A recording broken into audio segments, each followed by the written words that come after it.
Olá, pessoal. Que bom estar de volta com o nosso programa Sim para a Literatura, nas andanças da primavera e poder contar com a sua companhia. Deixe a Estação das Flores colocar leveza na sua vida, se acomode na poltrona e curta junto comigo.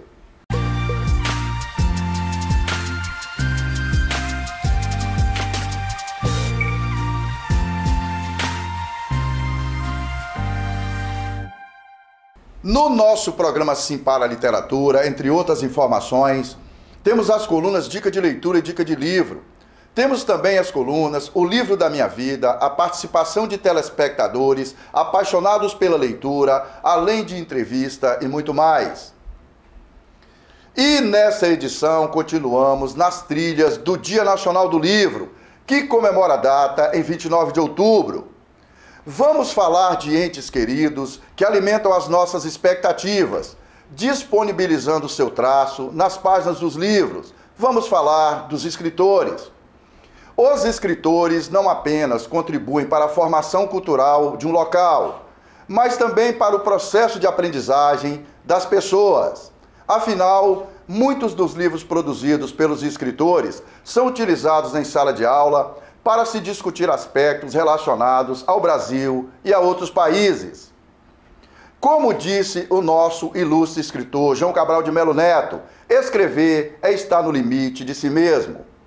O escritor ele tem um papel fundamental na sociedade, né? Nós, quando escrevemos, seja qualquer gênero for, né? Uma poesia, um conto, um romance, nós estamos fazendo o registro da cultura daquela sociedade, estamos registrando também as suas angústias, estamos registrando a economia da época, políticos, anseios populares, e isso vai ficar registrado na história para que as próximas gerações saibam disso. Então, o escritor ele é um inconformado com a sociedade, ele quer transformar a sociedade com o que ele escreve, ele quer registrar, ele discute o que está acontecendo com o povo. Então, o escritor ele consegue registrar a cultura do povo, as suas angústias. Todo escritor, obrigatoriamente, é um ávido leitor. Em segundo lugar, sem o escritor, é impossível para o leitor descobrir outros mundos, outros universos, outros tempos, outras línguas. É o autor que abre as portas de novas dimensões para o leitor.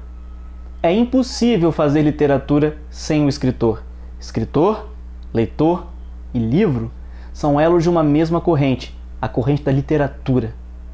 Viva o escritor! Viva aquele que se dedica ao ofício da palavra. Eu acredito que o papel do escritor ele vai tanto sendo descoberto quanto se construindo no decorrer da vida. Ao escolhermos esse caminho desafiador, esse trabalho que toca outras vidas, outras subjetividades, nós nos tornamos responsáveis por aquilo que enunciamos. Bem, ser escritor é dizer e dizer-se, a despeito da dor, do medo, da revolta, é ter esperança. Particularmente para mim, escrever é um ato de amor. Bem, eu acredito que o papel do escritor é também, entre tantos outros, não permitir que o silêncio nefasto assassine aquilo que precisa ser dito. E para colocar lenha nessa fogueira de possibilidades de escrita, para a entrevista desta semana, nosso convidado é Luciano Máximo. Luciano é professor, músico, membro do Conselho Municipal de Cultura de Linhares e escritor, e tem 4 livros publicados, além da participação em vários projetos voltados para o incentivo ao contato com os livros. Nessa entrevista, entre outras questões, Luciano fala dessa experiência de escrever e de participar desses projetos. Mas quando você envolve também com as pessoas, que têm esse mesmo amor pelos livros, você começa também a riqueza também de amizade. Então o livro, eu não sei nem exatamente o que dizer, só trouxe coisa boa para a minha vida e por isso eu sei que minhas outras atividades, uma hora eu posso até deixar de fazer. Mas ser leitor e escritor eu acho muito difícil que uma hora eu possa parar de fazer, entendeu? Porque realmente são coisas que agregam muito para a minha vida. É seguindo juntos com as palavras de Luciano Máximo que finalizamos a primeira parte desta edição do nosso programa Sim para a Literatura. Daqui a pouco a gente volta.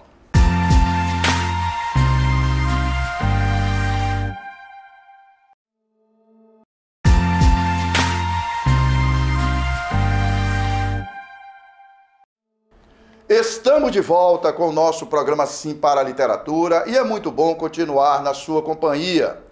Olha, pessoal, um bom escritor muda o mundo, porque muda a forma das pessoas verem as coisas. Acrescenta-lhes perspectivas, contribui para que as pessoas enxerguem as coisas de uma forma diferente. Através dos escritores e da sua imaginação, permitem que trabalhemos também a nossa imaginação. Então, que tal uma escritora sugerindo dicas de leitura para fortalecermos nosso vínculo com os livros? Vamos juntos com a escritora Fernanda Farina na nossa coluna Dica de Leitura desta edição.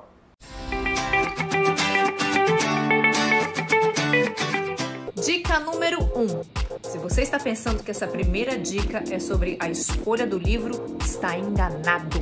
A primeira coisa que você tem que fazer é parar de dizer que não tem tempo para ler.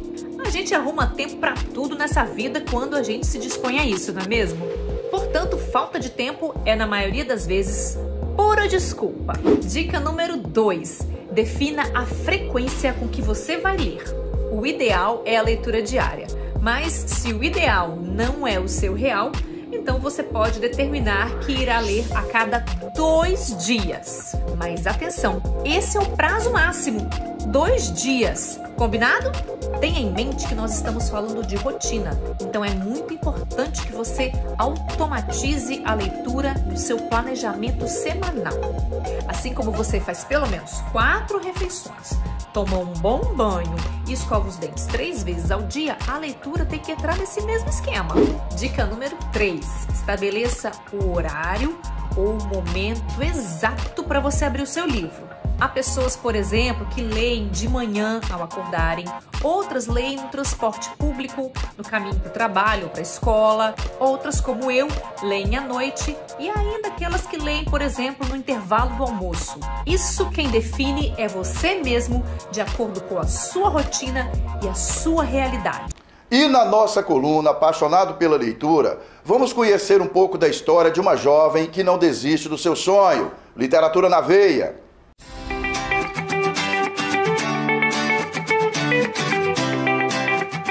Uma pesquisa divulgada pela UNB, a Universidade de Brasília, traçou o perfil dos autores brasileiros nos últimos 49 anos e mostrou que falta diversidade. Mais de 70% dos escritores que lançaram livros por grandes editoras são homens, 93% brancos e mais de 50% do eixo Rio-São Paulo.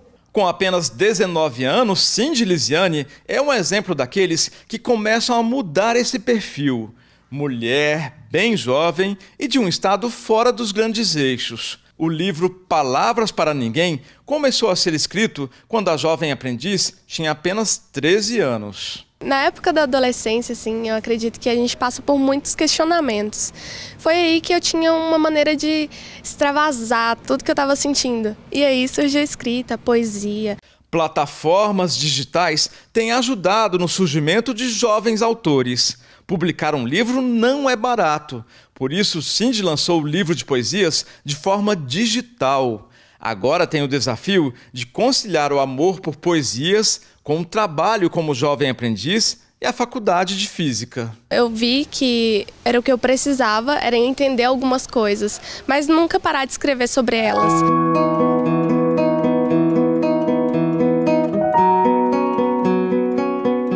E carrego novamente consigo toda a marca do passado, tatuada em meu corpo como um fantasma alado. E dói pensar que mesmo com tanto arrependimento, olharei para as marcas e sentirei lamento, e o mundo continuará lá fora. É seguindo juntos nas trilhas da composição das páginas compostas por nossos escritores que finalizamos a segunda parte desta edição do nosso programa Sim para a Literatura. Daqui a pouco a gente volta.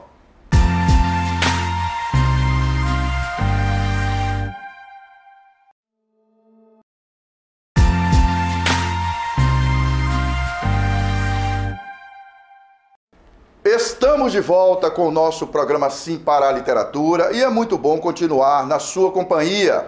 E vamos juntos para a entrevista com Luciano Máximo.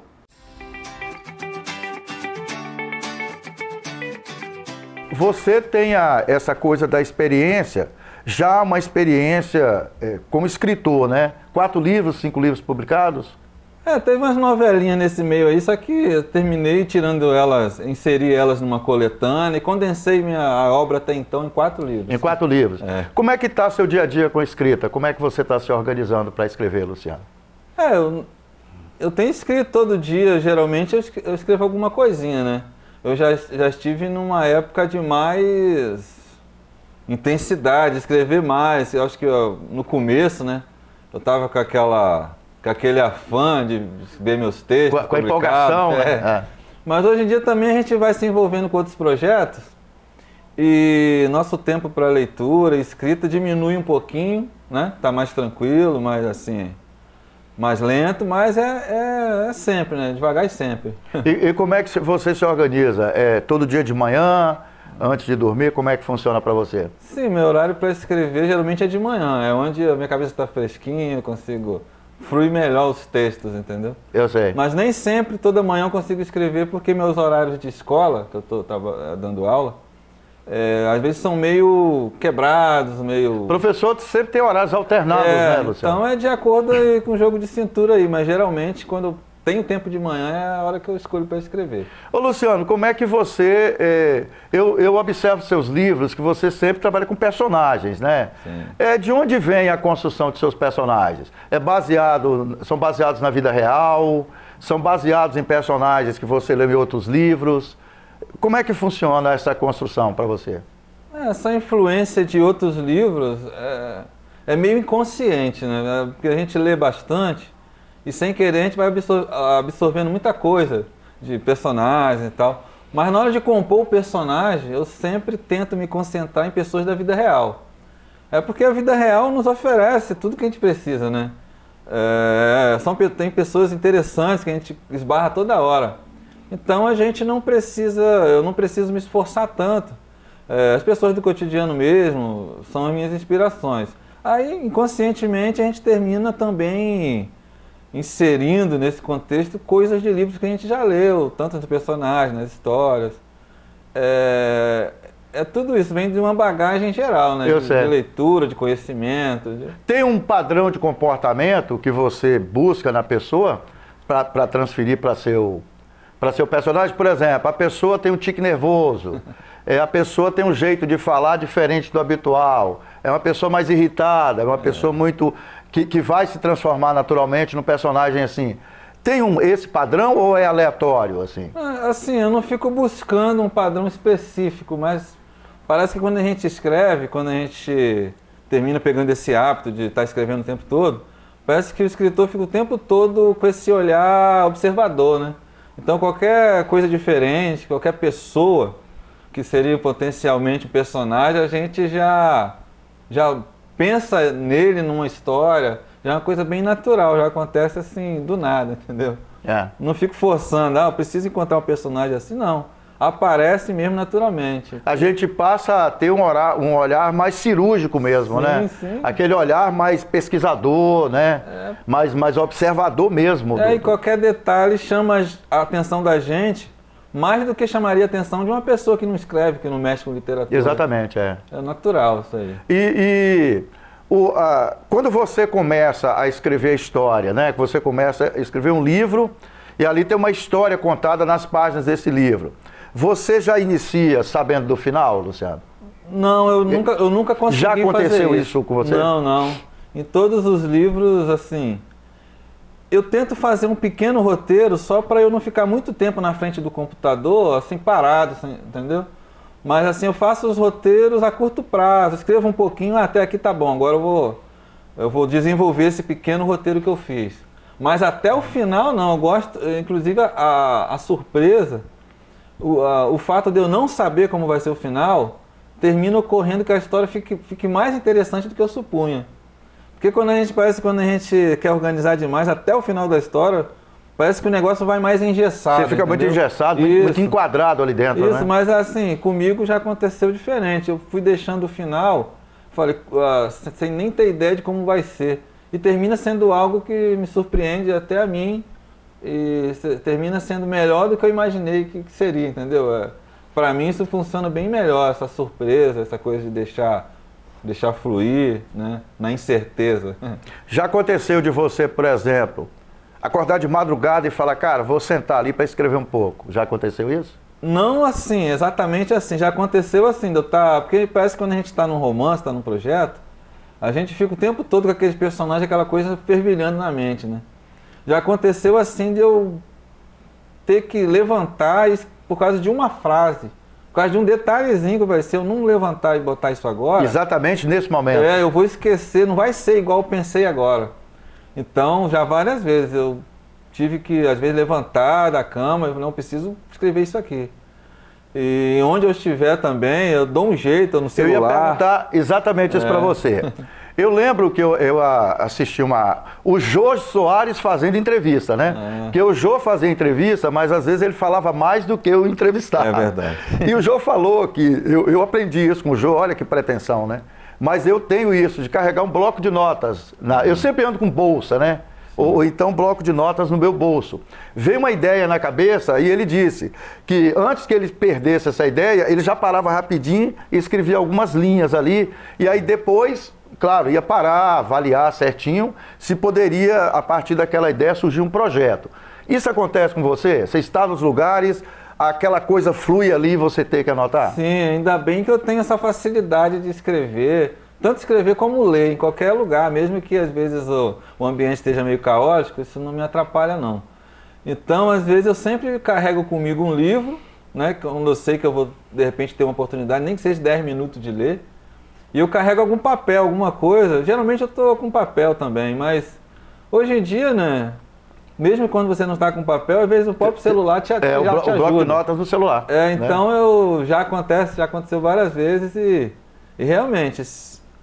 Uma vez ou outra que eu não aproveitei esse momento assim, de inspiração, de alguma coisa que vem na mente, aí daqui a pouco eu já esqueci e isso me deixava bem chateado, entendeu?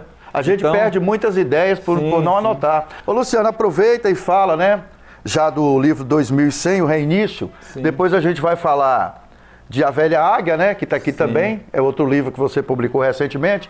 Sim. E no final dessa conversa a gente fala sobre a sua participação em alguns projetos aí. Por gentileza. Ok. Você fala e a gente coloca aqui a capa para o telespectador ver, tá bom? Esse 2100, na verdade, foi o último, né, que eu escrevi.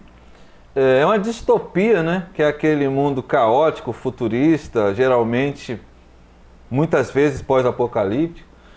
E a distopia geralmente fala de um futuro, muitas vezes é tecnológico, onde a tecnologia evoluiu de tal maneira que se tornou opressiva muitas vezes, mas esse aí foi por outro caminho, foi um mundo mais destruído, mais em frangalhos mesmo, mas que do meio para frente toma um outro caminho, né, que não foi planejado, mas terminou seguindo outro caminho.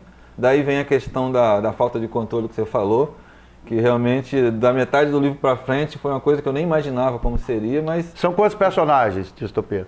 É difícil eu falar com precisão, mas eu imagino que personagens realmente relevantes, assim, uns 10 personagens, não muitos não. Eu não consigo... Eu gosto de trabalhar com poucos personagens e me aprofundar um pouco mais neles, entendeu? Eu sei. Então, isso aqui é A Velha Águia. Quando eu falei daquelas novelas que eu fiz também, que eu terminei tirando as novelas, eu terminei inserindo nesse livro aí, que é um livro que tem 7 contos. Aí tem aquelas 2 novelas que eu tinha feito, que é Mistério do Macaco de Ouro e O Vampiro no Jardim, e tem mais 5 contos. E são contos policiais, né? De mistério, assim, onde tem crime, onde tem o meu detetive, né? Que eu sempre tive vontade de ter o meu próprio detetive. Igual tem lá o Sherlock Holmes, tem o Hercule Poirot da Agatha Christie. E eu criei nesse livro o meu próprio detetive, bem brasileiro, do jeito que eu queria, assim. E eu tô gostando muito, assim. Eu gostei muito de fazer esse trabalho com ele. E eu tenho intenção de fazer outras obras utilizando esse meu detetive, que eu achei que ficou bem bacana. Ô Luciano, aí A Velha Águia e 2100 o reinício. Qual é o perfil de público para ler esse livro seu, além de todas as pessoas? Mas você está escrevendo para um público específico? Eu não tenho muita essa preocupação. Eu escrevo o que eu tenho vontade de escrever e depois que eu paro para pensar o que esse livro quis dizer, para quem que ele é. É assim que eu funciono, né? A Velha Águia, eu acho que o público de suspense policial é um público que está aí crescendo, então eu acho que muita gente que gosta de ficção, que não tem problema com questão de morte, das coisas realistas, né, realmente, porque é ambientado em favela carioca, né? Eu sei. Então tem alguma coisas assim, certas pessoas podem soar pesadas e tal, mas eu não acho que ficou... Tem um ingrediente de violência. Isso.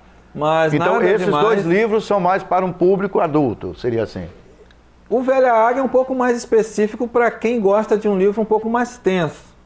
Mas o 2100 eu acho que qualquer pessoa pode gostar desse livro, porque além da aventura, da ação, da fantasia, tem também, toca até em questões assim um pouco espirituais. Então eu acho que, pelo que eu senti das pessoas que leram até agora, é um livro que tem potencial para abranger muitos leitores de vários tipos e idades. Ok. Ô Luciano, para a gente finalizar, nosso tempo na TV sempre aperta a gente daqui e dali, né? Fala rapidamente desse projeto que você está participando, que é mais no ambiente virtual, né?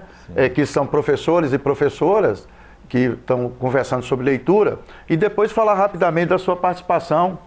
Um deles é o canal literário Profs que Lê, que fica no Instagram. Lá a gente toda semana somos em 4 professores, onde recebemos convidados para falarmos das nossas práticas de leitura, da nossa experiência de leitura, né? É só procurar no Instagram Profs que Lê. E você?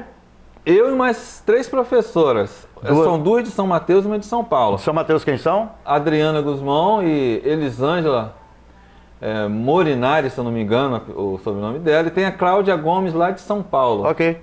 Né? E fora esse projeto, que é muito bacana, que é das experiências de leitura, tem a revista literária que eu comecei também, né? Exatamente, vocês lançaram agora a primeira edição, ela é o quê? Vai ser mensal? Em outubro foi a primeira edição e eu pretendo lançar ela mensalmente, também só digitalmente também, né? Então, pessoas aí dos meus grupos de WhatsApp, todo mês vai receber aí a revista que abrange aí o cenário literário do estado, né? Meus amigos escritores ali divulgando o livro dele, o poema deles, enfim, o mundo da cultura, especificamente da literatura aqui do Espírito Santo. Luciano, mais uma vez, obrigado pela sua participação no programa Simpara a Literatura. Aqui a porta já está aberta, né? É só chegar e que bom. Assumir a passagem. Espero voltar sempre nesse programa maravilhoso. É isso aí, obrigado. O escritor tem uma bandeira muito grande, que é levar a ilustração para a vida, levar as coisas interessantes. Então, eu reputo o escritor como uma figura exponencial, seja na poesia, seja no conto, seja no romance. Falar do escritor é falar de alimento, um alimento capaz de reproduzir temáticas interessantes. O escritor não pode viver numa redoma de cristal, ele tem de sair. E essa saída é uma estratégia muito importante para redimir o cotidiano do leitor. O escritor não é aquela figura faraônica, aquela figura difícil, aquela figura inatingível. É uma figura que faz parte do projeto social, que faz parte da sociedade. Se envolver com o escritor, se envolver com literatura, com cinema, com artes. Portanto, é muito interessante essa liga entre escritor e sociedade. É colocando páginas em branco à disposição de nossos queridos escritores que finalizamos esta edição do nosso programa Simpara a Literatura.